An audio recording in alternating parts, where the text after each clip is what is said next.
Next tonight from us, a scheme which uses martial arts to challenge disruptive behaviour in children is reporting remarkable results. The course in Aylesbury uses a mixture of classroom and combat to help youngsters change the way they deal with issues at school and at home. Its success rate is so impressive it's caught the attention of police and education professionals. Brennan Nichols reports. This is a real breakthrough in many ways. These students have just completed a 6-week course to challenge the way they behave at school. I was being sent out of classrooms and I was throwing chairs across the classroom and all of that, so I think this has actually helped me a lot. If I get into a situation, I know how to get out of it, how to control myself, because before I used to just flip out.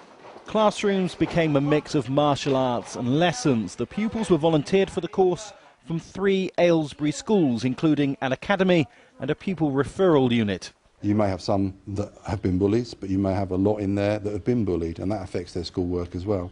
The lads are identified because maybe they're not attaining what the teachers thought they could attain. So you've got very bright lads, but they're not getting the grades, or their concentration and focus isn't as high as it should be.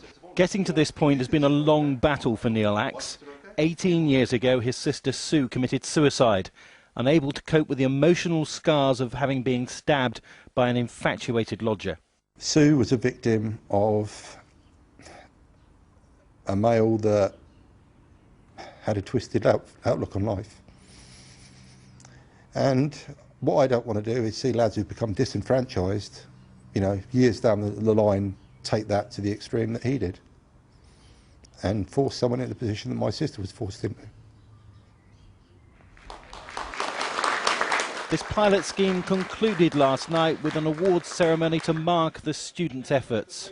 I saw these children arrive as rather vulnerable, insecure, and I saw them leaving as confident young men. There's something that's happened in that process, and I don't think it's just to do with the teachers at school, it's to do with the work that they've done here. It's better to reduce crime and to stop people committing crime, and I'm not saying any of these youngsters were destined for that, but it's certainly put them back on the right rails and given them a lot more skills to cope with some of the challenges they face. Since he's been doing the course for the last 5 or 6 weeks, Darren gets very tired, but he comes home, he talks, he's more calmer, he's interested in the course, and it's been brilliant. I found a real change in him. I think that if every school had this sort of facility and could show the children a different way, then I just can't see it failing. I think it'd just be really, really successful, and it should be rolled out across the country.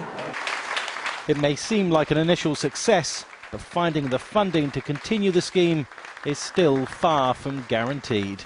Brennan Nichols, BBC Oxford News.